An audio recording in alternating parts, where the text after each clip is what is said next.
debut over the weekend.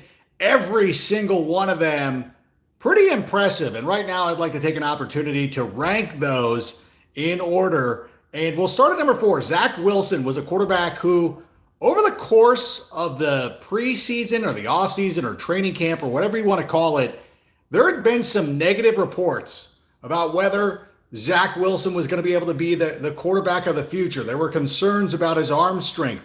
There were concerns about him leading this team. And the Jets, of course, do not have a veteran presence in that locker room who can help him go to the next level, which is exactly what they would want. And so we were kind of, I don't know, I drafted him in a lot of dynasty leagues. So there was a little bit of concern of what we were going to get out of Zach Wilson this early in the season. Were we going to see any flashes? Some of the stuff that made him the number 2 overall selection. And I thought his first appearance with the New York Jets was a pretty good one. And I thought that he showed some zip on the football, which is exactly what we wanted to see. We saw him command the moment. I think that anytime you go in and take over for a franchise, especially one as storied as the New York Jets, like there's going to be some expectations for you, and it's going to be difficult to get acclimated. These guys, don't have as much ramp up to the starting of the season as they used to do, I should say. But I thought that Zach Wilson looked pretty good. And I thought that one of the things that was the most significant, at least for us who like the fantasy football, he was going to Corey Davis a lot. And I think that if we're going to start looking at which Jet we want to start drafting now, I know Elijah Moore is a pretty popular pick amongst people like myself who think that Elijah Moore's talent will take him to the next level. Zach Wilson loves Corey Davis. And I think that's the one thing that we need to really take stock in is who was he looking at? And it was Corey Davis, so we'll keep an eye on that. He was number 4. At number 3, let's talk about Trevor Lawrence. His first play from scrimmage resulted in a sack. I was really thrilled that he didn't fumble the football. That was my biggest takeaway there. Like, please don't fumble. Please don't let this be an embarrassing situation for our friends down in Duval County. I know a lot of us, who are Bears fans have a little bit of empathy for the fans down in Duval County because, for the longest time and pretty much the entirety of their franchise organization, they have been searching for their quarterback. And I know that Mark Brunell played well and David Gerard came out and had some nice, he was a Pro Bowler at one time. But at the same time, it's still not the same thing as having a quarterback who is your franchise guy.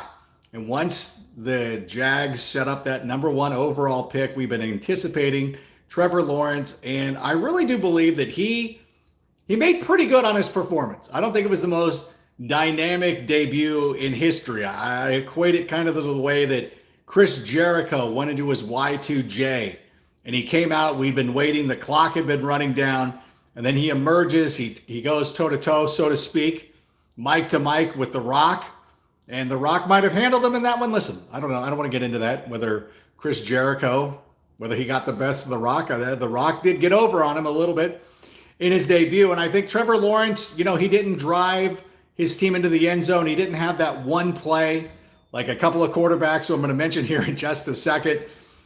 He didn't have that one defining play, although the pass to Marvin Jones was a pretty good one. Dropped the dime after establishing himself in the pocket, extending a play, getting like 6 seconds to throw. I thought that was the most important thing. He didn't tuck it, try to run. He didn't panic. He had a lot of poise. When they gave him an opportunity to throw the football, he certainly took advantage of it. And in addition to what we talked about with Zach Wilson, we should also remember or take a look at who Trevor Lawrence was targeting in that game. It was Marvin Jones. Marvin Jones. So when we're going into our drafts, and everybody wants to get hyper about Elijah Moore, everybody wants to get hyper about DJ Chark or Laviska Shenault, remember, Trevor Lawrence was looking at Marvin Jones, and he's going to continue to do that for the entirety of the season. So again, keep those in your back pocket. At number 2, of course, it's going to be Trey Lance. I joked on Twitter, and I thought, this is the problem with Twitter. Is a lot of times you put a joke out there, which is obviously tongue-in-cheek, but half of Twitter takes everything literal. I am not saying that Jimmy Jimmy Garoppolo cannot be a quarterback in the NFL. I think the biggest issue with Jimmy Garoppolo through pretty much the entirety of his career is staying healthy. It's been a problem that dogged him back in New England when he took over for Tom Brady in those 4 games from Deflategate. He missed 2 of them because Jacoby Brissett had to come in and spell him because he got injured. And anytime, there's been one season where Jimmy Garoppolo has remained injury-free, and that, of course, was the year that the 49ers went to the Super Bowl. And, of course, I picked them to go 3-13. Forgive me. Maybe that's the one thing that'll help Jimmy Garoppolo stay healthy is just to predict the 49ers to finish 2-14, and then everything will turn around and he'll be healthy and we'll never see Trey Lance. But Trey Lance was pretty good. The obvious Kyle Shanahan obviously dialed up a nice play for him, got the receiver wide open, made the connection, which is exactly what you want to see. So I thought that was very good. I thought he looked great. You know what? Listen, I'm not going to take anything away from Trey Lance, and I don't think this needs to be a situation where Bears fans and 49er fans are going back and forth. If our guy is good, then who cares what happens with the other quarterbacks? I want Zach Wilson to be good. I want Trevor Lawrence to be good. And if Trey Lance is good as well, I don't give a shit as long as Justin Fields is number 1. And that is number 1 in my rankings right now. Biased opinion, probably. But I think that what we really need to look at with Justin Fields is how he commanded the situation. There was a lot of anticipation for Justin Fields going into this game, rivaled only by CM Punk's impending debut in AEW on Friday at the United Center, allegedly, presumably, whatever you want to say. But I think that Justin Fields handled the moment, which was the most important thing. Obviously, anytime that Andy Dalton threw an incompletion, anytime the Bears offense stalled, and this is going to be something that happens throughout the entirety of the year, the cameras are going to find Justin Fields and see how he's reacting. Now, he looked dialed in on the sideline. When it was his turn to get into the game, we saw him talking to Allen Robinson, sharing some smiles, sharing some encouragement. He was talking up his offensive line, making sure they were ready to go. They were ready for the moment. And I thought that Justin Fields delivered. Now, part of it, the first couple of drives, there were a couple of 3-and-outs. And so, it didn't quite go as planned. And of course, there was another drive, I think it was the third drive, that started with a number of false starts that kept pushing him back into the end zone. And that's fine. The one thing to remember is that these linemen were also caught up in the moment as well. This was a huge opportunity for Chicago. And I think that the one thing that we've always wanted with the Chicago Bears is somebody who can be a commanding presence. Now, Justin Fields, he's great on the gridiron. I don't think we need to talk about the touchdown pass that he threw. And again, he was wide open. That was a well-designed play, and I'm not going to take that away from Matt Nagy, who designed a good play. But at the same time, that's what you want to do in the preseason. You want to put your quarterback in an opportunity to make some throws. Kyle Shanahan did it with Trey Lance. Matt Nagy did it with Justin Fields. There's nothing wrong with that. And I know a lot of people are saying well, he underthrew it or he did whatever. He doesn't need to throw that ball on a dime. You want to underthrow it a little bit because you want to make sure your receiver is going to catch it. When your wide receiver is that buck naked, wide open, running around out there, you don't want to start getting fancy and try to pin it into the corner. You don't want to drop the back shoulder fade. Throw it as easy as possible, like you're throwing it to a toddler. And that's exactly what Justin Fields did. Trey Lance's throw needed to be a little bit more precise, and he nailed it. And I feel that if Justin had needed to thread the needle or do whatever, he would have done it. But when your wide receiver is that wide open, you do not need to get too fancy. Don't overthink it. Don't chili dip your chip. Go out there, make the connection. And we also saw before that happened, of course, he did have the running touchdown, which again just showed his poise, showed his maturity, showed the way that he just commands the field. It looked like he could have been sacked, but I think we got an opportunity to see just how difficult it is to sack Justin Fields. He ran around, he lowered the shoulder, and perhaps, maybe Justin, it's the preseason. You don't need to lower the shoulder, but you know what? I like it. I like the spirit because you know what? You're trying to command the city of Chicago. You're trying to get Chicago on your side. And that's exactly what he did. I think that going into this game, we just wanted to see Justin Fields have that commanding presence. I think it is a bonus that we got a rushing touchdown, that we got a couple of nice scrambles, that we got the throwing touchdown, and it was great. And to all the haters out there who want to be like, well, it's just preseason. Earlier in the game, you all were ready to say that Mitch Trubisky was the greatest quarterback of all time. Mitch Trubisky was trending with people going like, maybe Mitch Trubisky wasn't the problem at any point. And then when Justin Fields comes in and is an absolute smoke show, oh, it's just preseason, guys, chill out. So you know what? First of all, pick a lane. You're obviously changing the goalpost. But I think that the most important thing to remember here, and this is what I will tell you, no matter what happens this season, and I see a lot of Packer fans already getting into the mentions of any social media post, be like, enjoy 7-10, bitches. But you know what? That's fine.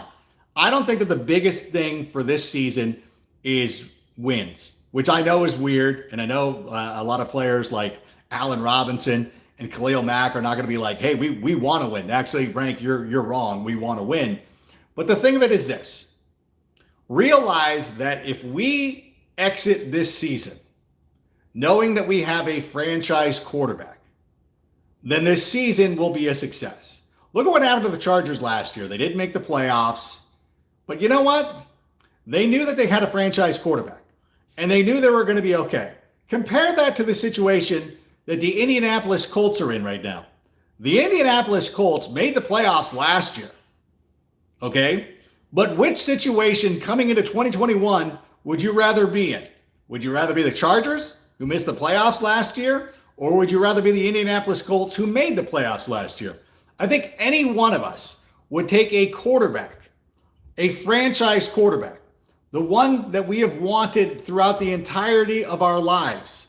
Like, let's be honest, I'm an older guy. The three best Bears quarterbacks of my lifetime, Jim McMahon, Jay Cutler, and Walter Payton on the halfback option. And that's it. That is the list of quarterbacks. So it's not going to take Justin Fields much time to go out there and establish himself as perhaps the best Bears quarterback of all time. And I know then maybe I need to pump the brakes a little bit. But I think that it's important for Bears fans to both realize that this is going to be a process. It's going to take some time. Odds are Justin Fields is not going to come out and lead us to 13 wins like Dak Prescott did during his rookie season. I'm not going to be upset if that happens. I will certainly take that. That would be a lot of fun. I know that I would enjoy it. I know that I would be talking shit to Packers fans endlessly. But again, it's not the most important thing. We just need to go out there and trust the process a little bit. You know, I know a lot of you don't trust Matt Nagy and you don't believe in him or whatever, but I really do believe that that play that we saw to Jesse James, how wide open he got, I think that should give you a little inclination that Matt Nagy kind of knows what he's doing. He knew that he needed to go out and scheme up his quarterback and get him that wide open receiver to get the touchdown, to get him feeling good, to let him have some confidence going into next week. And that's exactly what he did. So I think that's the most important thing. So I think it's fair for the Bears fans to be geeked up. You know, understand that maybe we shouldn't be booking our plans for a parade on Michigan Avenue just yet, but we should feel pretty confident. And I will say this to everybody else who's a fan of the Jets, so the Jags, or the San Francisco 49ers. All four of those quarterbacks look good. There was nothing in those performances that made me think like, this guy might not make it in this league. I thought that everybody showed enough. There was enough tape to be like, okay, this guy knows what he's doing. I like what he did there. You know, there were some mistakes made, but you know what? Oh yeah, Berlismo, excuse me. I forgot about Mac Jones. Mac Jones also looked good too, which is great. Like, listen, I want all of these guys to succeed. I think that having a lot of good quarterbacks in the NFL is actually a great thing for the game. So Mac Jones played well. He's my number 5 guy. He didn't make the top 4. But I think we're all pretty much in agreement that it's Justin Fields, number 1, Trey Lance, then Trevor, then Zach Wilson. I might even put Zach Wilson at number 3, but that's okay. But anyways, thanks everybody for coming to my TED Talk Appreciate you. We'll see you soon.